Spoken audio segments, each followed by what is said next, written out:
Bonjour à tous et bienvenue. Aujourd'hui, on s'attaque à une de ces questions qui paraissent complètement futiles et qui sont donc évidemment absolument indispensables. On va décrypter ensemble un phénomène qu'on a tous déjà vu, sans forcément en connaître le secret, le fameux ballet des bulles de champagne. On a tous cette image en tête, pas vrai? On serre une flûte, et là, le spectacle commence. Des chapelets de bulles toutes fines qui montent, dans une sorte de danse silencieuse, presque magique. C'est vraiment un truc qui capte le regard, c'est hypnotique. Et c'est là que ça devient intéressant. Pourquoi est-ce si ordonné? Pourquoi ces lignes bien droites alors qu'on pourrait s'attendre à un joyeux bazar, une effervescence un peu chaotique? Eh bien, c'est ce petit mystère qu'on va percer aujourd'hui. Allez, on plonge au cœur de la bulle. Alors, pour tout comprendre, il faut revenir à la base de la base, à l'ingrédient principal, celui qu'on ne voit pas mais qui fait tout, le gaz. Ce gaz, c'est évidemment le dioxyde de carbone, le fameux CO2. Il naît pendant la deuxième fermentation, directement dans la bouteille. Et tant que le bouchon est là, eh bien le gaz reste prisonnier, dissous dans le vin. Mais dès que ça saute, pof, la pression tombe d'un coup, et là le CO2 n'a plus qu'une obsession, se faire la malle. Et pour ça, il va former des bulles. D'accord, le gaz veut sortir. Mais comment ça démarre exactement? Comment est-ce qu'on passe d'un gaz invisible, dissous, à la toute première petite bulle qu'on voit monter? Spontanément, on pourrait se dire, bah oui, une bulle peut apparaître un peu n'importe où dans le liquide, de façon totalement aléatoire.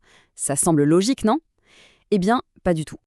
En réalité, c'est beaucoup plus subtil que ça. Pour qu'une bulle puisse naître, elle a absolument besoin d'un point d'accroche, un lieu de naissance, si on veut. Elle ne peut pas juste apparaître comme ça, au milieu de nulle part. Et c'est quoi alors ces fameux points de départ?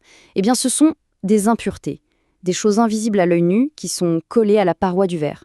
Ça peut être une micro-poussière, une petite fibre de cellulose laissée par un torchon, ou même une minuscule rayure sur le verre. C'est fou, mais un verre parfaitement, chimiquement propre serait l'ennemi des bulles. Il y a une expression que j'adore qui vient des chercheurs qui ont étudié ça. Chaque petit défaut agit en fait comme une pépinière de bulles. C'est tellement joli pour décrire un phénomène physique, non? C'est le berceau où une première bulle va naître, puis une autre, toujours au même endroit. Ok, donc maintenant on sait où les bulles naissent. Reste à comprendre comment elles font pour s'organiser en colonnes si parfaites. En fait, c'est une sorte de réaction en chaîne, un effet domino aquatique. La toute première bulle qui monte, elle dérange un peu le liquide sur son passage et elle crée un tout petit sillage, un mini courant juste derrière elle. Du coup, la bulle d'après, qui naît au même endroit, elle est comme aspirée dans ce chemin qui est plus facile à emprunter.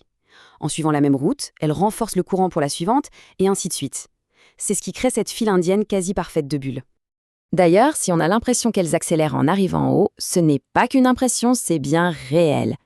Pendant leur ascension, les bulles continuent de ramasser du CO2 qui est dissous dans le vin. Donc elles grossissent, et plus une bulle est grosse, plus elle monte vite. C'est aussi simple que ça. Bien entendu, tout ça dépend aussi de ce qu'il y a dans le verre, et du verre lui-même. Toutes les bulles ne se ressemblent pas. Et là, les différences sont flagrantes. Pour le champagne, la très forte pression dans la bouteille donne des bulles très fines, très petites, et donc des colonnes super régulières. La bière, elle, a des bulles plus grosses, plus anarchiques.